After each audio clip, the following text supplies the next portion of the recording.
안녕하세요. 오늘도 사연살롱을 찾아주셔서 감사합니다. 저는 서울에 사는 40대 여자입니다. 사실 결혼 생각 없이 살고 있었는데 저희 부모님은 제가 30 넘어도 결혼 안 하니까 발을 동동 구르셨어요. 결국 30대 초중반은 회사 끝나면 엄마 아빠가 주선해준 선자리를 나가면서 시간을 보내곤 했었네요. 그런데 그 남자들이 하나같이 눈에 차지 않았어요. 그도 그럴 것이 저 정말 모자란 것 없이 살았거든요. 저희 엄마 아빠는 자수성가하신 사업가세요. 젊은 시절 죽도록 고생하셔서 의류 사업에서 성공하셨죠. 사업 성공해서 저와 남동생 키우는데 아낌없이 쓰셨어요. 물론 아들을 더 위하시긴 하셨지만 저도 모자란 것 없이 누리고 살았었어요. 엄마 아빠가 교육열도 높으셔서 고등학교 때는 고액 과외받아 성적 끌어올려서 서울에 있는 남들 다 아는 대학 나왔고 미국 연수도 2년 갔다 왔었거든요. 다녀와서는 외국계 회사에서 근무하고요. 그러니 웬만한 남자가 눈에 들어오겠어요? 좀 잘생겼다 싶으면 벌이가 시원찮고 벌이가 괜찮다 싶으면 인성이 틀려먹었고 그런 남자들이 대부분이었습니다. 30대 후반까지 결혼을 안 하고 있으니 저희 부모님께서는 주변에서 딸 어떡할 거냐고 독촉을 많이 들으셨어요. 그런 얘기 듣고 오는 날이면 저를 들들 볶으셨죠. 눈이 그렇게 높아서 어떡할래? 누구 하나라도 빨리 골라 잡아 어여 결혼해. 그 말을 들을 때마다 아예 무시할 수는 없었어요. 부모님이 지금까지 키워주셨는데 아예 부모님 뜻에 반하게 혼자 살 순 없겠다 싶더군요. 30 중반 넘어서부터는 선자리에 진지하게 나가기 시작했었어요. 그래도 저희 엄마 아빠 사업이 탄탄하니 좋은 선자리가 많이 들어왔고 그중 한 사람과 마음이 맞아 연애를 하게 되었죠. 그 사람은 사실 조건으로는 저보다 한참 밑지는 사람이었어요. 집안은 평범하고 그 사람 하나 열심히 공부해서 석사학위 따서 대기업 다니고 있었어요. 벌이도 그리 많지는 않았어요. 오히려 제 벌이가 더 많았거든요. 그렇지만 워낙 성격이 서글서글하고 외모도 제 스타일이라 제가 먼저 반하고 말았죠. 연애를 하다 보니 시댁에서는 결혼을 서두르시더라고요. 둘 다 나이도 있고 더 망설일 게 뭐 있냐는 시기였어요. 저도 어느 정도 공감은 했지만 그래도 1, 2년은 만나야 하지 않나 싶었는데 남자친구가 덜컥 프로포즈를 하더라고요. 호텔에다 풍선이며 꽃으로 장식해놓고 정식으로 프로포즈를 했고 저와 그날 이런저런 이야기를 나눴습니다. 만난 지는 5개월밖에 안 됐지만 저를 일생을 같이 할 여자라고 생각한다더군요. 그 말에 저 역시 마음을 결정 지어야겠다고 생각했어요. 하루 정도 고민 끝에 결혼을 하겠다고 약속했고 그 이후로 모든 과정이 순탄했어요. 양가 상견례 때 만난 시어머니는 너무도 좋으신 분 같았어요. 흔히 시어머니라고 하면 생각되는 이미지는 약간 독하고 무서운 그런 거잖아요. 그런데 저희 시어머니는 저를 친딸처럼 생각하시겠다며 너무나도 다정하게 말씀을 해주시더라고요.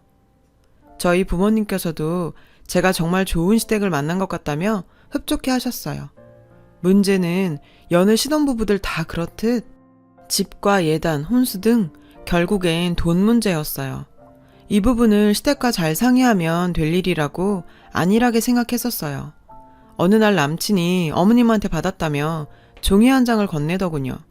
뭔가 싶어 봤더니 예단과 혼수 내역이 쭉 적힌 종이었어요. 품목뿐 아니라 명품 브랜드 리스트까지 아예 정해주셨더군요. 저는 깜짝 놀랐죠. 이렇게 노골적으로 많이 바라실 줄은 몰랐거든요. 남친은 엄마하고 상의해봐 하며 모든 걸 어머니께 일임했어요. 그때는 제가 알아서 처리해야 할 일이라고 생각해서 어머님을 만나 뵙고 말씀을 드렸어요. 어머니, 이 종이에 적힌 예단들 제가 다 해야 되는 건가요? 조금 과하다 싶어요. 저랑 오빠는 저희가 모은 돈으로 집만 마련해서 작게 시작하고 싶은데요.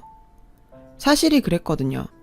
남친과 제 나이가 적지 않으니 모은 돈이 꽤 돼 있었고 그 돈이면 시댁과 친정에 가까운 아파트 전세는 넉넉히 들어가고 대출을 받으면 매매도 가능한 정도였거든요. 그런데 굳이 예단 같은 데 낭비를 해서 모은 돈을 버리기 싫었어요. 예단 혼수 리스트 전부 계산해보니 억대 돈이 나오더라고요. 어머니께서 제 말을 듣더니 생글생글 웃으면서 그러시더군요.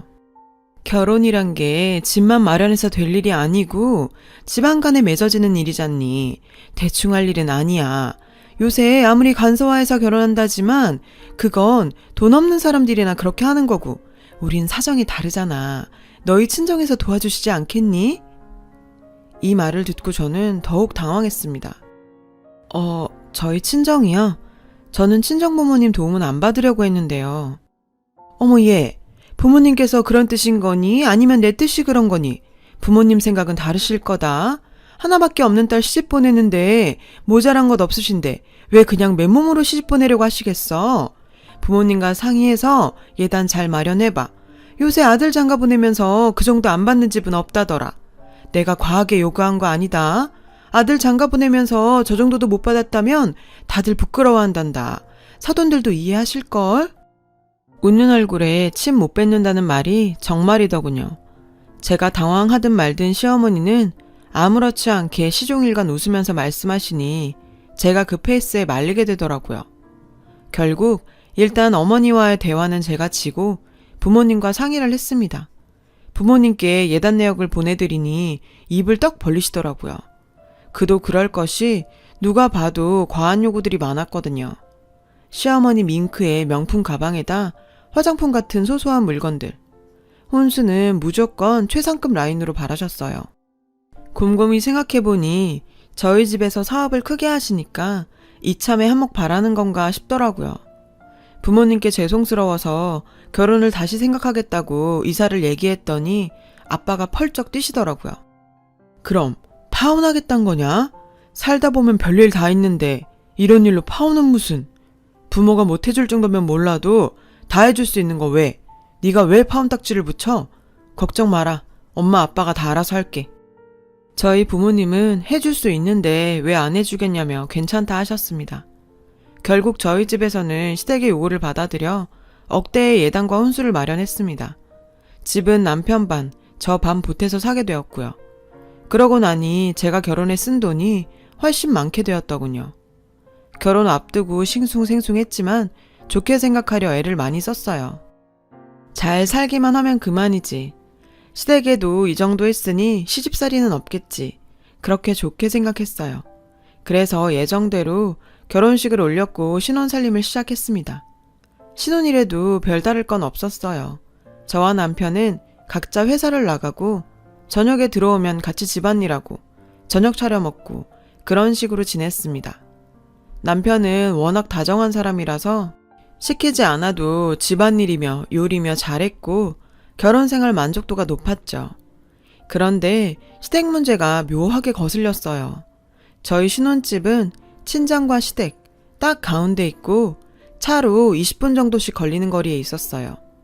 한 달에 한 번 친정 시댁 방문을 드렸는데 친정에 가면 뭐 하나라도 더 주시려고 그러고 저희 돈 버는 거 아시면서도 무슨 일 있을 때마다 핑계 삼아 용돈 주시고 그러셨어요. 그런데 시댁은 전혀 딴판이었죠.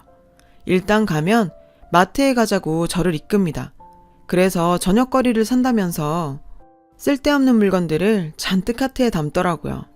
어떻게 봐도 저녁거리는 아닌 음식들이나 주방용품 같은 것들이요. 그렇게 한두 달치 생필품을 다 사고 계산대에서는 시어머니가 나 몰라라 하고 계시더군요.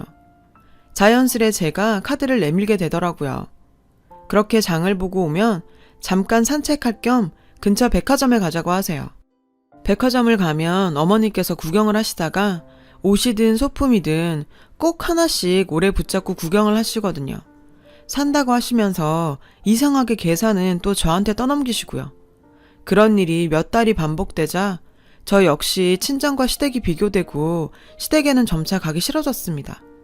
제 벌이가 좀 되고 저희 친정이 잘 산다는 이유로 자꾸 요구를 하시는 게 불공평하다는 생각이 들었거든요. 남편한테도 볼멘 소리를 몇 번 했습니다. 시댁만 갔다 오고 나면 수십에서 수백만 원대까지 돈을 쓰고 오니 우리 돈은 언제 모으냐고요. 그랬더니 남편도 하하 웃다가 그러더군요. 아, 부모님들이 나중에 우리 모른 척 하시겠어? 저축은 되는 대로 하자. 아등바등 그렇게 살 필요 있어? 저도 좀 짜증이 나서 물었어요. 시댁은 가진 것이라곤 달랑 집 한 채이고 재산이라곤 없는데 모른 척하고 말 게 뭐가 있겠어요. 오빠, 부모님들이란 게 누구를 말하는 거야? 오빠네? 우리 친정?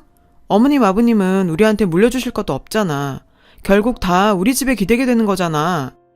아, 그런 게 아니고. 알았어. 우리 부모님도 생각이 있으시겠지. 지금은 능력 좋은 며느리 얼마 전에 들여서 들뜨셔서 그래. 내가 잘 얘기해 볼게. 그렇게 어물어물 넘어갔습니다. 그렇지만 그 이후로도 별반 달라지는 건 없었어요. 시간이 지나면서 나아지기는커녕 대놓고 생활비나 용돈도 달라고 요구하시더라고요. 아버님이 일하시고 저축해둔 돈도 좀 있으실 텐데 왜 그러시는지 알 수가 없었어요. 남편과 그 문제로 싸우는 날들도 많아졌습니다. 저는 저대로 남편에게 따질 것이 많았고 남편은 그런 저에게 한 번도 져주지 않았어요. 그래서 너희 친정 좀 잘 산다고 우리 집 무시하는 거야? 우리 엄마 아빠가 바라면 뭘 얼마나 바랬다고 그 난리야. 나도 남자고 자존심이 있지. 처가에 대해 손 벌릴까봐 그러냐? 야, 걱정 마. 너희 집 돈 더러워서 안 써. 이렇게 나오니 저도 참 결혼 생활이 암담해지더라고요. 부모님께는 말씀도 못 드렸죠. 이런 사실 알면 얼마나 속상하시겠어요. 그래서 한동안 친정도 시댁도 가지 않고 지냈어요. 시댁에는 남편 혼자 갔다 오거나 말거나 내버려 두고 친정에는 제가 가끔 전화 연락이나 드리고 그랬죠. 엄마 얼굴 보면 속상한 심정 다 들킬까봐 제가 일부러 멀리 했었네요. 그런데 어느 날 친정엄마가 연락이 오셨어요. 집을 이사했다고 그러시더라고요. 당연히 마음에 드시는 집으로 가셨겠지 하고 대수롭지 않게 생각했는데 엄마 목소리가 가라앉아 있고 해서 집에 대해 물어보니 말씀을 제대로 못 하시더라고요. 그 주 주말에 남편과 함께 엄마가 알려준 주소로 찾아갔습니다. 그동안 제가 제 살 길 너무 바빠서 무심했구나 싶었고 부모님에게 무슨 일이 생긴 건지 겁이 났습니다. 부모님께선 예전 집보다 훨씬 작고 낡은 빌라에 자리하고 계셨어요. 이게 대체 어떻게 된 일이냐고 제가 울면서 물었어요. 아, 너의 아버지 사업이 저번에 수출한다고 그랬던 물건이 일이 좀 꼬였어. 은행에선 독촉하지 돈은 다 묶여있지. 일단 집 팔아서 여기로 왔다. 다 늙어서 이게 뭔 일인가 모르겠어. 일단 급한 불은 껐는데 집은 너무도 초라하고 작았습니다. 난방도 잘 되지 않는 집에서 살 저희 부모님이 너무 안타까웠죠. 사업일은 제가 잘 모르지만 분명 큰 문제가 있어서 다 넘어가게 생긴 것 같았어요. 남편은 엄마 아빠랑 제가 대화 나누는 동안 한마디도 안 하더니 불쑥 일 때문에 먼저 가봐야겠다며 일어나더라고요. 급한 일이 생겼나 그냥 짐작만 했어요. 남편 가고 저희 엄마가 그러시더라고요. 저 사람도 얼마나 놀랬겠냐. 가서 잘 얘기해라. 엄마 아빠가 사업은 어떻게든 잘 해볼 테니까. 너무 걱정하지 말라고. 그렇게 마무리 짓고 집으로 돌아왔어요. 집에 오니 거실 불도 켜져 있고 남편 신발이 그대로 있더라고요. 안방에선 뭔가 전화하는 듯한 소리가 두런두런 들렸어요. 저도 모르게 발소리를 낮추고 문 옆으로 가서 통화 내용을 엿들었어요. 아, 엄마, 완전 망했어. 망했다니까. 산동네에 집 같지도 않은 빌라에서 있는데 진짜 어이없어서 지네 집 잘 산다고 그렇게 유세 떨더니 다 망했나봐. 심장이 두근거렸죠. 저희 집 얘기를 하는 게 분명했습니다. 그 말투는 분명 걱정은 아니었어요. 아, 근데 엄마, 이제 어떡하지? 좀 잘 구슬려서 사업이랑 재산 다 내 쪽으로 물려주게 하려고 했는데 이제 완전히 망해서 다 틀렸어. 짜증나 죽겠네 진짜. 친정 잘 산 데서 꼬셔서 결혼했구만.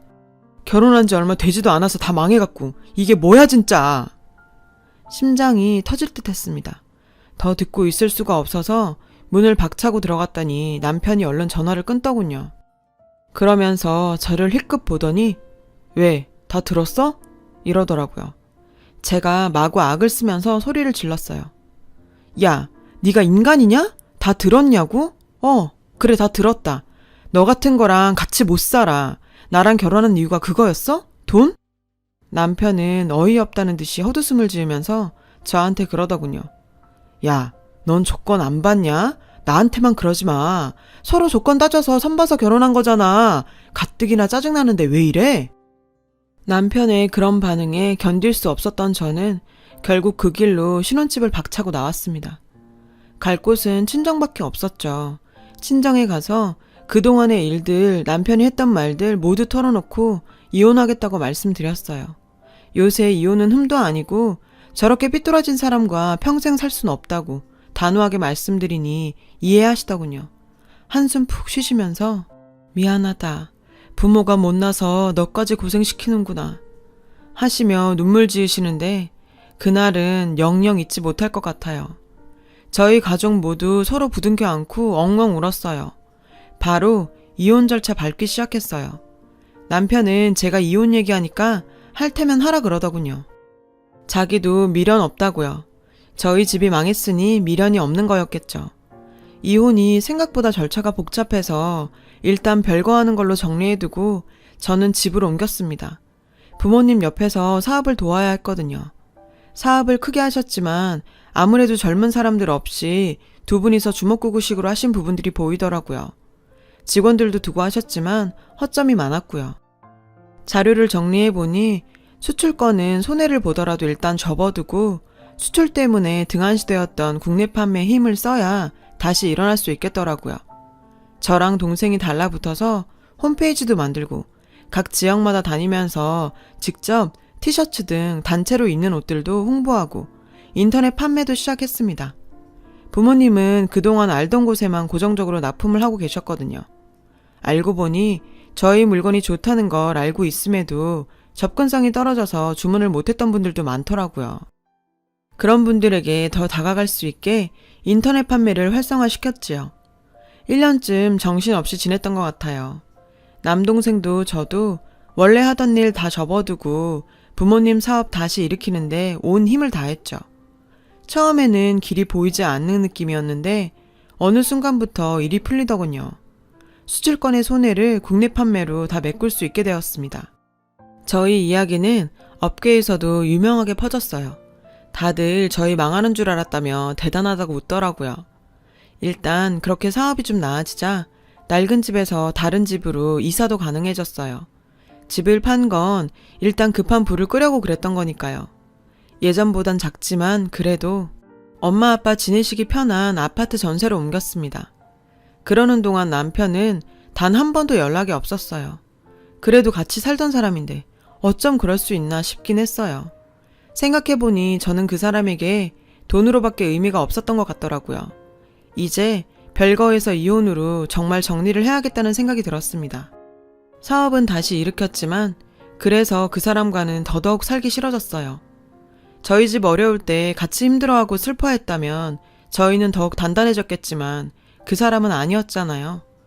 전화해서 이제 이혼 절차 밟자니까 흔쾌히 응하더군요. 사업이 잘 된다거나 그런 얘기는 전혀 하지 않았습니다. 그러면 그 사람이 어떻게 돌변할지 알 수 없었으니까요. 서류들 다 제출하고 재산 나누고 그렇게 정리를 했습니다. 이혼 처리된 것을 보니 마치 꿈을 꾼 것 같더라고요. 남편이 제게 그런 흑심만 가지고 접근했을 줄은 정말 몰랐었거든요. 시댁 일로 서운했을 때도 그냥 남자들은 무심한가 보다 그렇게만 생각했죠. 한동안 싱숭생숭 지내고 있었는데 어느 잡지사에서 연락이 왔습니다. 최근에 인터넷 판매로 화제여서 인터뷰를 하고 싶다는 것이었죠. 사업 홍보에도 확실히 도움이 될 것 같아 흔쾌히 응했어요. 여성 잡지에 꽤 큰 기사로 날 것 같다고 하더라고요. 기자와 인터뷰를 하고 기사가 났다는 연락만 받고 너무 바빠서 그 기사를 제대로 보지도 못하고 지나갔었어요. 그런데 기사가 나고 얼마 후 남편이 전화가 왔습니다. 뭐 처리가 안 된 것이 있으니 지금 시댁으로 와달라고 그러더라고요. 뭐가 처리가 안 된 건데 이혼 다 끝났잖아. 전화로 얘기해. 아, 그럴 수가 없어. 이건 만나서 얘기해야 돼. 우리 집으로 와줘. 어? 꽤 간절하게 부탁을 하더라고요. 진짜 뭔가 이혼에 문제가 있었던 것이면 깔끔하게 처리하고 싶어서 일단 시댁으로 갔습니다. 남편도 집을 빼고 시댁으로 들어갔거든요. 시댁 식구들 보는 거 싫었지만 한사코 그쪽으로 와달라 해서 일단은 갔어요. 들어갔는데 시어머니가 활짝 웃으며 저를 반겨주시더라고요. 이혼한 며느리가 뭐 예쁘다고 반기는지 의아했는데 바로 그 이유를 알았습니다. 탁자 위에 제 기사가 나온 잡지가 떡하니 있더라고요. 잡지를 읽으신 거죠. 잡지에는 저희 회사 매출이며 그동안 있었던 일들, 다시 사업이 번창하는 얘기까지 전부 나와 있었거든요. 남편이 덜컥 무릎을 꿇더라고요. 자기야, 내가 정말 미안해. 자기도 알지? 내가 자기한테 잘하려고 그랬었는데 그때는 내가 미쳤었나 봐. 그냥 장인어른 걱정도 되고 그런 마음을 그렇게 표현했던 것 같아. 우리 다시 잘해보자. 어이없어 피식 웃었습니다. 그 속을 제가 모를까 봐요. 저희 시어머니도 제 팔을 붙들더니 저에게 애원하시더군요. 예, 그러지 말고 다시 생각해보자. 안 그래도 우리 애랑 너랑 이혼시키는 거 너무 속상했어. 너도 그렇지? 이혼 딱지 붙어서 좋을 게 뭐 있어. 이혼해서 여자 혼자 어떻게 살아. 우리가 잘못했다. 응? 마음 풀고 다시 잘 합쳐보자. 제 팔을 붙잡은 그 손을 거세게 뿌리쳤습니다. 잡지 보셨어요? 그래, 우리가 너무너무 잘못했지. 어려울 때 같이 도왔어야 하는 건데 우리 애 엄청 야단쳤어. 장인어른 사업 그렇게 되었으면 사위가 도와야 한다고. 아직 젊고 살 날 많잖니? 서로 이해하고 다시 잘 살아보자. 말 같지도 않은 소리였죠. 제가 미쳤나요? 그 속으로 다시 들어가게요. 이혼 경력 저는 아무렇지 않아요.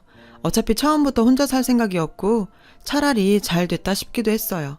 연애만 해도 그만이고 그러다 결혼할 수도 있겠지만 전 남편과 재결합은 절대 있을 수 없는 일이었죠. 이제 와서 구질구질하게 이러는 거 진짜 꼴불견인 거 아세요? 오빠, 그만 일어나. 무릎 아니라 뭘 꿇어도 내 마음 변하지 않아. 어머니도 정신 차리세요. 거지근성 좀 고치고 사시고요. 제가 독하게 말했음에도 자존심은 개나 져버렸는지 저를 계속 붙잡고 얘기를 해보자는 둥 다시 생각해달라는 둥 매달리더군요. 이미 정리 다 됐는데 제가 생각할 게 뭐 있나요? 뿌리치고 나오려니 뒤에서 어머니가 주저앉아서 엉엉 우는 소리가 들리더군요. 얼마나 고소하던지요. 전 남편은 그 이후로도 내내 문자나 전화를 해가면서 저한테 매달렸어요. 짜증나서 핸드폰 번호도 바꿔버렸죠. 그러니까 사업장까지 전화해서 절 바꿔달라고 그러더군요. 야, 한 번만 더 이러면 스토킹이든 영업방이든 신고할 거야. 제가 버럭버럭 욕까지 하면서 소리를 지르니 놀랐는지 전화는 다시 안 하더라고요. 그렇게 저희의 결혼 생활은 끝이 났습니다. 후에 소개시켜줬던 사람 말을 들으니 남편이 술로 메일을 보낸다고 하더라고요. 시댁도 매일 가슴치고 있고요. 속이 쓰리겠죠. 저는 요새 홀가분합니다. 아직은 연애도 하고 있지 않아요. 나이가 40이 넘었지만 전혀 조급하지 않습니다. 한번 되어본지라 이제는 결혼을 할지 어떨지 모르겠지만 하더라도 정말 신중하게 결정할 것 같아요. 제 긴 이야기를 들어주셔서 고맙습니다. 여러분, 사연 댓글에 응원과 현명한 조언 부탁드려요. 좋아요와 구독은 저에게 큰 힘이 됩니다. 오늘도 좋은 일 가득하세요.